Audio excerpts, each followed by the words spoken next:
Bem-vindos a mais um episódio de Vozes do Marketing, uma série de videocasts que faz parte do Encontros com o Futuro, iniciativa que aproxima o setor privado da academia. Hoje com um convidado muito especial, Lucas José, gerente de CRM e marketing da Credibiz, e com a professora Mariana Orengue, professora de finanças da ESPM. Eu sou Matthew Schurz, diretor do World Observatory. Nós contamos com muitos apoios. Um deles é da Prime, que é o braço de universidades da ONU, o Pacto Global, a ESPM, Eurocâmaras, PwC, Conselho Regional de Administração de São Paulo e a Berge. Lucas, conta pra gente o que é Credibiz e o que você faz lá. Certo. Boa tarde, pessoal. Boa tarde. Boa tarde, equipe. Professora. A Credibiz é uma proposta de novos negócios de um banco já consolidado no mercado. E o que a gente faz é tornar o crédito mais fácil, um acesso mais simples, um acesso mais tranquilo, um acesso mais fluido, com atendimento um pouco mais pessoalizado e para aquelas pessoas que estão passando por dificuldades. Então, no Brasil, a gente tem um termo que chama negativado. Então, esse é um público que a gente ajuda. Nós temos produtos que ajudam desde a fase da emergência ali, que ele precisa no dia a dia, até os produtos que estão consolidando mais agora, entre classe C, D e E, que são alguns produtos, por exemplo, voltados ao poupar, ao fazer o planejamento financeiro. Essa é a Credibiz, e lá dentro eu sou gerente de CRM e Marketing, eu cuido da parte de relacionamento com o cliente, eu cuido das estratégias de marketing, campanha digital e faço todo o nosso cliente ser bem atendido. No fim, é isso que eu preciso fazer. Essa é a meta minha e da minha equipe. Perfeito. Mariana? Você me deixa fazer pergunta difícil? Eu deixo. Você é a professora de finanças. Eu estou quase negativado. Deixa eu aproveitar então, Lucas. Porque hoje em dia a gente fala cada vez mais, né, que o negócio de banco, ele é tecnologia e marketing. Sim. Você precisa dessas duas coisas. E se a gente olha o contexto econômico do Brasil, a gente viveu um momento de crescimento econômico desde o ano passado, e em geral, depois desses momentos de crescimento econômico, você observa as famílias menos endividadas, e não foi isso que aconteceu. Exato. As famílias continuam Mais muito endividadas, com alto comprometimento. Como é que você enxerga esse cenário e como é que a Credibiz atua para lidar com essa situação toda? Certo, nós temos alguns fatores, né? Então, por exemplo, uma vez que a gente cresce, né, a gente vai e vem naquele boom econômico, é uma questão do Brasil, e aí é difícil responder isso para quem é professora, né? Ainda mais de economia, né? Eu já estou muito impressionado aqui. Eu vou tentar com as minhas palavras, tá? Mas assim, cresce, mas não cresce para todo mundo, né? Essa é uma questão que a gente tem hoje no Brasil. Então, e é o público, justamente esse público que a gente atende. Então, por exemplo, cresceu para quem, né? Então, tá bom, quem teve a melhora de renda, quem teve uma real, né, descontada ali tudo. Poxa, como é que a inflação foi? Então, a gente teve um aumento de inflação, a gente não tem uma distribuição igualitária, e a gente tem pessoas que precisam de um recurso, elas precisam fechar o mês no azul. Então, é aí que a Credibiz entra. Então, por exemplo, a gente não está falando de altos valores, a gente está falando de valores mais acessíveis. É justamente para ela... Quanto, mais ou menos, por exemplo? Depende, os valores vão de todos os tipos. Mas, por exemplo, se a gente pensar numa pessoa que precisa ali pagar as contas, né? Vou dar um exemplo aqui. No interior de São Paulo, uma pessoa que tem o seu salário mínimo ali. Então, ela tem a casinha dela, mas uma ida ao dentista já muda a situação. Então, às vezes, o valor de uma consulta, 200, 300 reais, é o mês, que é onde ela não fecharia. Então, por exemplo, e muitas vezes ela não tem de onde tirar esse dinheiro, né? Então, a gente tem algumas linhas muito mais em conta, né? Quando a gente fala ali dos juros, a gente mais baratos ali. E é uma situação que a gente entra justamente para ajudar. Então, por exemplo, poxa, o que você precisa fazer agora, né? O tempo ali é agora, essas pessoas não têm muito tempo para esperar, né? Então, é nessa situação que a gente atua. Eu vejo que provavelmente a gente deve ter uma melhora aí com algumas situações. A gente teve Justamente para essa categoria, a gente teve agora, hoje, né, ontem, né, aprovação do IR, agora uma isenção ali que a gente teve. Então, a gente pode ter uma melhoria para essas pessoas agora. Então, a gente vê que algumas medidas apontam para que essa situação, no contexto maior, ela tenha uma melhora ali para todas as classes. Você acha que Deixa eu fazer uma pergunta de leigo. Se faz, você quer óbvio, caminhar... faz. Como é que vocês conseguem emprestar juros mais baixos justamente para quem tem renda mais baixa? A gente tem alguns convênios com as prefeituras, né? Prefeituras e governos. Então, que interessante. Então, como funciona isso? A gente tem também algumas regulamentações. Então, por exemplo, a gente tem, vamos supor, então, eu estou aqui, governo do estado de São Paulo. Então, tem regras, tem leis, tem limites, né? Então, a gente fala, a gente vai até aqui e daqui a gente não pode passar. Você pode fazer maior? Pode fazer maior a taxa que você quiser, mas a pessoa também ela vai olhar e falar, bom, eu tenho concorrentes menores, com valores menores, com taxas menores. E aí a gente ajuda essas pessoas. Então, através dessa parceria que a gente faz com eles, assim, é uma parceria, a gente só simplesmente fala, olha, eu posso atender as pessoas que você tem, porque os funcionários públicos, eles têm uma garantia, que é o Estado, né? Tá. O Estado nunca vai deixar de pagar ninguém, né? Tomara. Então, a gente em teoria, então, em teoria, a gente tem uma folha garantida. Essa é a garantia. Essa é a garantia. Então, a gente tem umas linhas mais baixas, e realmente são valores. Mas isso é só para funcionário público? Tem funcionário público e a gente tem algumas linhas que elas são diferentes, daí elas têm algumas questões já diferentes, que também a gente atende privado, setor privado, tudo bem, mas aí a outra aposentados. Uma linha, aposentados, pensionistas.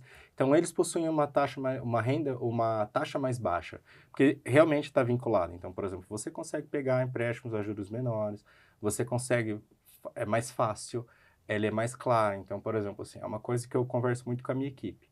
Explica tudo como é a situação. Se a pessoa achar que não vale a pena, não insista. É simples, né?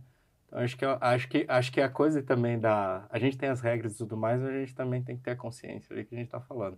E é uma coisa que eu converso muito com as pessoas que é o crédito consciente que a gente tem lá. Então, por exemplo, não força. Você está vendo que a pessoa não tem capacidade, ela não está entendendo, ela sentiu dificuldade, não força. Para ali. Né? Acho que a gente tem que fazer o nosso lado também, né? E eu falei disso no início, né? Que a gente entende os bancos cada vez mais como essa junção das duas caixinhas, tecnologia e marketing. E aí você, como representante de marketing, você acabou de trazer, você falou, não, tem uma questão do relacionamento com o cliente, se ele não entender, não insista. Quais outros papéis da instituição você acha que o marketing exerce? Assim? Marketing hoje ele tem uma responsabilidade, para mim, de chegar ele fazer toda essa tradução do que a instituição, né, privada, ele quer, o público, no caso, o banco, o que o cliente quer. O marketing tem que fazer essa tradução. Então, por exemplo, o marketing tem que usar muita tecnologia para entender isso. Hoje a gente tem a chegada da IA, que permite analisar um volume de dados, assim, todas as respostas do começo do ano até agora que eu tive no WhatsApp. Mas em 15 minutos, me traga os melhores insights aqui o pessoal, quais são as argumentações que eu posso usar aqui. Você faz isso em minutos, você faz muito rápido. Essa é a questão da tecnologia. Mas isso é um comando do marketing. É entender, falar assim, bom, eu tenho meu cliente ali, eu preciso entender o que ele precisa e eu também preciso entender o que meus stakeholders querem, né? Eu tenho meta, eu tenho meta de volume, eu tenho meta financeira, meta de resultado, meta disso, daquilo é banco. E depois, como que eu faço isso também? Mas para atender o cliente da melhor forma e ser consciente, né? Então, esse uso de tecnologia hoje, principalmente o CRM, ele faz justamente, tem muitos passos do CRM que é automatizar, né, a questão do relacionamento. Então, tudo que você precisa saber, todo ponto de contato com você é CRM que faz. Então, por exemplo, eu preciso, se você está com alguma coisa, está perto de vencer, eu preciso te avisar. Se você tem alguma coisa nova que eu lancei, eu preciso te avisar. Então, como que eu faço esse relacionamento? Como que eu faço que você confie em mim? Essa é a responsabilidade do marketing hoje. O marketing, ele passa para o jurídico e fala, quero a parte legal inteira disso aqui, desse assunto que vai rolar agora, daqui para frente. Eu vou em TI e falo assim, eu preciso automatizar todo esse processo, como que eu faço? Né? Eu preciso de um volume de dados gigantesco aqui, então eu preciso analisar isso daqui, como que eu faço? Né? E hoje a IA, não tem como negar, a IA está me ajudando muito hoje. Sei, muito interessante. como faz... a minha preocupação aqui, eu digo, como é que essas pessoas conseguem pagar o empréstimo? Eu fico muito preocupado com as apostas atualmente, dos bets. Sim. Então eu vejo, por exemplo, o que você faz com... Isso entra, você chega a discutir isso com o cliente? Sim. O que acontece com uma pessoa que chega em você, eu estou com dívidas, ou não consigo pagar o dentista porque eu gastei tudo no bet? E tem acontecido, tá? Tem acontecido? Conta pra gente isso, então. Ano passado, eu entrei nesse projeto ano passado. E aí, quando foi em agosto do ano passado, eu percebi algumas movimentações que uma leve... A gente fala que abre a boca do jacaré, né? A hora que você faz, a hora que você vai... A inadimplência aumenta um pouquinho mais que a entrada ali. E a gente começou a entender o que foi. Veio aquela avalanche de bet, aquilo lá. E a gente realmente começou a pegar algumas coisas. Então, por exemplo, saiu um relatório do Banco Central, alguma coisa específica para algum público, que acho que 1 a cada 4 estava endividado com bet.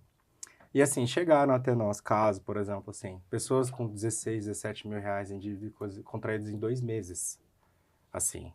Então, todo tipo de situação que você imagina. Então, a gente percebeu, a gente foi conversar, a gente teve algumas reuniões com outras empresas, por exemplo, benchmark, a gente falou assim, a gente precisa dar um jeito, né? E a gente colocou algumas coisas, olha, não desperde seu dinheiro com bet, você faz esse trabalho de conscientização. Porém, e aí eu concordo com você, acho que você percebe que o endividamento dessas famílias aumentou por um negócio que é impossível deles ganharem, assim. Sim. É impossível. Você falou a mesma coisa que eu, só que com mais... Não tem possibilidade. Matematicamente, estatisticamente, assim, você vê vários comportamentos assim, não tem como ganhar. Só que, por exemplo, uma questão que eu acho que ela é tão abrangente. A gente teve uma movimentação do governo essa semana que proibiu, acho que, o BPC... O que é o pessoas, BPC? É um benefício pago pelo governo. Ele é um benefício pago pelo governo em algumas situações especiais. Então, ele permitiu que, acho que o BPC e mais um outro auxílio e Bolsa Família que não façam transações diretas para esses tipos de praga. E hoje a gente... Então, assim, são algumas movimentações, mas elas são tímidas. Então, agora, o que a gente faz, normal? Por exemplo, a gente vê as redes sociais ainda não regulamentadas enquanto é isso. Então... Você tá rolando ali o feed de sua rede social ali, você passa, você vê ali um vídeo ali, jogue tal coisa, jogue não sei o que, olha quanto eu ganhei.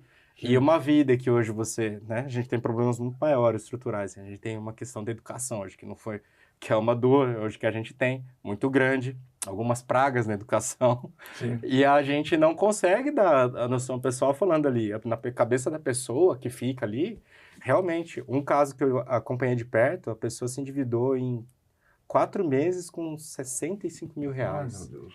Coitado. Uma pessoa próxima a mim, que de fora do meu convívio profissional, assim, 65 mil reais em 4 meses. E como que chega? Você vai no empréstimo, você vai nisso, e aí tenta recuperar um dinheiro que você não vai recuperar. Aquele dinheiro que você perdeu. Perdeu, não tem recuperação, né? Eu acredito que nos próximos anos, talvez, alguém faça ao governo que tome uma medida também para isso, para regulamentar, né? Melhor. A gente precisa regulamentar melhor. Eu acho que faltou esse jogo lá no começo, tá? Acho que apostar. O Brasil hoje é o primeiro país no mundo que em apostas. O Brasil, há 10 anos atrás, não era ninguém em aposta. Sim. A gente olha o tamanho disso. Sim. Isso impacta, isso tá impactando conta de luz, conta de água. A gente daqui a pouco vai começar a ter um problema também de pagamento, né, de inadimplência dos setores básicos, né? Sim. É interessante, né? Porque esses dados que você comentou do Banco Central, a maior parte dos apostadores são jovens, só que as maiores apostas estão entre os idosos. Olha só. Ou seja, a gente tem problema dos dois lados. Então, acima de 50 anos, a gente está falando de uma aposta média de acima de 2 mil reais. Sim. É inacreditável. É muito dinheiro. E aí pensando, porque os jovens são o nosso futuro, né? Futuro. Você entende que é a regulamentação que vai efetivamente mostrar para esse público que é algo danoso para a saúde financeira deles, ou é a educação, ou são as duas coisas? São duas ações que começam aí que você já citou. Educação, né? Acho que eu tava lendo esses dias sobre a questão da dissonância cognitiva, né? E me chama a atenção que ela tá pegando muito nos jovens, assim, e muito nos idosos. Então, por exemplo, como que a gente vai resolver isso? O que permite, né? Então, falta leitura hoje, né, para a pessoa. Então, o que que é? A educação. A educação vai ajudar, sim. Só que também é uma medida combinada do governo e uma responsabilização maior, né? Uma responsabilização mais forte e maior das empresas, assim, que estão que tem essas bets. Por exemplo, poxa, vamos rastrear de onde estão vindo essas coisas. Como que está entrando as bets? Como que você funda uma bet? Então, assim, é uma receita que esses dias eu estava conversando com os amigos meus. Mas como é que se funda uma bet? Como é que você funda? Porque você vai ter que entrar ali. Se você tiver que pagar um dinheiro, como é que você faz para pagar um prêmio de 50 mil? A pessoa gastou 50 mil, você paga 50 mil. Então, a gente chegou à conclusão que não se paga. Né? Então, como que entrou uma coisa, uma situação assim, como que entrou, aí é uma pergunta assim, né? Como que entrou uma modalidade que no mercado, que tá... Porque não são bancos. Que não são bancos, que não são fintechs, que não estão atrelados a nada, que são o quê? Casas de apostas. Uhum. Como que você funda uma casa de apostas? Como era antigamente? Vamos voltar um pouquinho lá. Como era antigamente? Você tinha um dinheiro e você abria lá uma máquina caça-níquel, você tinha alguma coisa, e era muito atrelado ao local, né? Era muito atrelado ao local, era muito físico. Então, a pessoa vai a um bingo jogar, a pessoa vai àquele lugar. Então, não. Não, hoje com tudo que conectou, Sim, né? sim, Hoje você tem na palma da mão ali, você Sim. sim. Hora Né? que tiver bêbado. Você pode fazer tudo. Então, assim, como que essas empresas entraram aqui? Então, assim, eu acho que a medida, assim, a educação acho que vai ajudar em tudo, né? Na organização financeira das pessoas, para elas pegarem o crédito realmente quando elas precisarem, isso vai ajudar sim, principalmente os nossos jovens hoje. Mas eu acho também que uma regulamentação muito mais forte, assim, e muito das empresas também falaram assim, é uma campanha contra mesmo. Não caiam nessa.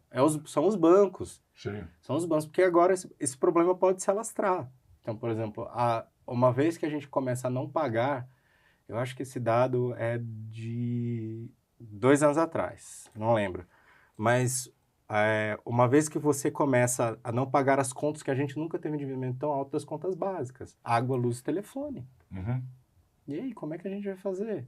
Uhum. Né? Uhum. Vai faltar água e luz, e tem uma bet ganhando, e tem gente anunciando com o seu carrão lá que vem aqui que você vai ganhar.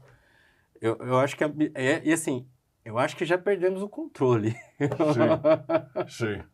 Vamos voltar, desviamos um pouco do assunto. Eu tô vendo que esse assunto gera emoções fortes. De todo mundo, tá todo mundo percebendo isso, eu acho. É preocupante. É muito preocupante. Mas na Credibiz eu vi que você abre franquias também. Como funciona isso? O que eu preciso para ser um franqueado?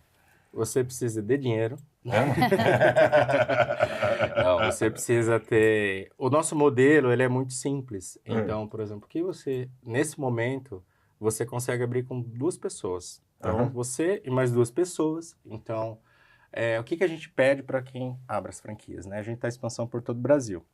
A gente pede que você tenha vontade de trabalhar, porque você vai vender crédito, então as pessoas vão chegar com você e você vai ter que ter sensibilidade para entender o momento dela, então você tem que ter uma experiência. A gente fornece todos os tipos de ferramenta, a gente fornece todos os aparatos, então você tem a ajuda do marketing, você tem as ferramentas de CRM, você tem ali até as bases para você trabalhar, a gente vai te ajudar também, né? E vontade de trabalhar. É relacionamento com o consumidor. Com consumidor, isso. E aí, o que a gente faz é das ferramentas ali, né? Ele tem a parte dele de controle, né? Da carteira dele e tudo mais. E a gente também fornece as bases para ele trabalhar. Então, o começo, desde que a pessoa se mostre, assim, com vontade de trabalhar, ela tem tudo ali para ela ter um bom sucesso financeiro. Então, a gente está expandindo agora por todo por todo o Brasil. Até o final desse ano são 25, o projeto estava com 10 no começo do ano, até o final desse ano 25, ano que vem mais, daqui 5 anos a gente tem um projeto de chegar a pelo menos 400 lojas agora, né? E via franquias, e a gente tem 2 lojas próprias, onde eu faço a minha parte ali de quero treinar o melhor modelo de relacionamento, atender o cliente da melhor forma ali. Eu estava numa delas hoje. Onde fica? Na 7 de abril, aqui. Então, é onde eu falo... Em São Paulo. Aqui em São Paulo, na 7 de abril em São Paulo. É o costume, né, de falar exato, que tudo... Exato. Achar que tudo é São Paulo. Exato. 7 de abril aqui em São Paulo, e tem uma outra loja que fica em Guarulhos, aqui do lado de São Paulo também, na cidade aqui. Você precisa só ter vontade. E eu... Lógico, investimento inicial, né? Ali também, não tem como, né? Mas o aparato é todo dado pela empresa, a gente tem uma equipe de treinamento, a gente tem uma equipe de marketing, a gente tem uma equipe de CRM, a gente tem todo mundo ali para poder apoiar quem vier nesse começo aqui de jornada. Perfeito. Mais alguma coisa? Uma última? Última. Pode que sim. Como é que você enxerga o futuro das fintechs no Brasil? Porque a gente é um país que viveu tradicionalmente com 5 bancos concentrando 80% do crédito, e ali na pandemia você teve esse boom de fintechs aparecendo, taxa de juros baixa, agora a gente está com a taxa de juros máxima 15%. E daqui para frente, como é que você enxerga o papel de empresas como a sua? Eu super apoio a entrada de mais concorrentes. Quanto mais concorrência a gente tiver, melhor. Acho que essa concentração de bancos, né? Eu acho que ela é muito...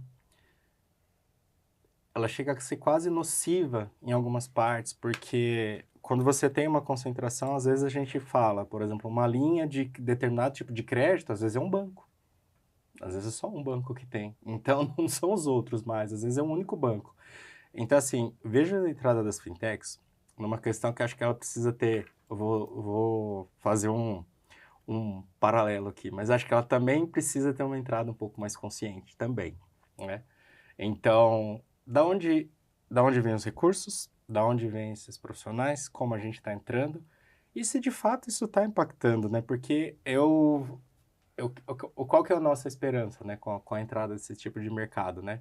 Porque a pessoa que vem aqui para a CredBiz, quando ela chega aqui para a gente tem os produtos também de pensar no futuro, mas a gente tem os produtos que nosso share praticamente completo, ele é voltado para as emergências, para as necessidades das pessoas com crédito. Então, ela precisa, naquele momento, resolver alguma situação. E a gente tem que ver daqui 5 anos se a gente vai ter essa taxa realmente diminuída, né? Então, por exemplo, hoje o rotativo do cartão teve que vir uma medida governamental para baixar esse rotativo do cartão. Poxa, você tem que limitar até, não lembro os números, 150%, acho que é do cartão. É por isso que o meu limite baixou no o seu endividamento. É que antes, assim, você poderia se endividar várias e várias vezes. Então, era aquela... O pessoal falava assim, eu fiquei devendo 1.000, passa 2 anos, você está devendo 13 mil. Tá. Então, tiveram algumas regulamentações, não estou acompanhando muito de perto, mas eu vi que tivemos algumas quebras. Então, a entrada das fintechs, eu acho que quanto mais concorrentes, mais players entrarem, ótimo, mas eu quero ver essa medida daqui 5 anos. Se realmente a gente vai ter uma diluição, a gente vai ter uma, né? O que a gente espera, né? O que a teoria... Desculpa, professor, eu vou dar uma licença, eu vou tentar entrar na sua área e eu sei que eu não sou a melhor pessoa, tá? Mas a partir do momento que a gente coloca mais concorrentes, a gente espera que tenha uma melhora de mercado em algumas condições. Então, isso se dilua. Até agora a gente não viu. Então, assim, eu espero mesmo que daqui 5 anos a gente tenha taxas mais atrativas, um limite melhor para as pessoas, enfim. Que a gente realmente construa crédito de forma consciente para as pessoas, né? O Lucas, uma última pergunta só para encerrar. Conta para a gente o que você diria para você mesmo 15 anos atrás, antes de você entrar na carreira de marketing. O que você gostaria de falar para você se você tivesse essa oportunidade de te dar um conselho bom com olhos para o futuro? Certo. Uma ótima pergunta essa daí, viu? Vamos lá. Fique atento às pessoas. 15 anos. Há 15 anos eu estava com... Tá na faculdade ainda? Tô tentando lembrar. A minha ideia é você estar na faculdade ainda. Muito... Já estava. Eu tenho essa cara de novo, mas já passou o tempo. Passaram décadas já. Eu acho que tome cuidado com as pessoas e cuide muito bem das pessoas. Acho que isso, assim, E dinheiro é legal, mas família é melhor. Então, são alguns valores, assim, né? Que você vai aprender depois de... É clichê? Mas você vai aprender depois de um certo tempo. E não adianta dar recado. Se tivesse me dado esse recado há 15 anos, eu ia falar... Ótimo, tá anotado aqui em algum papel aqui e vai ficar ali. Mas hoje é o que eu falaria. Eu falaria exatamente isso, assim. Muito obrigado, viu? Muito bom.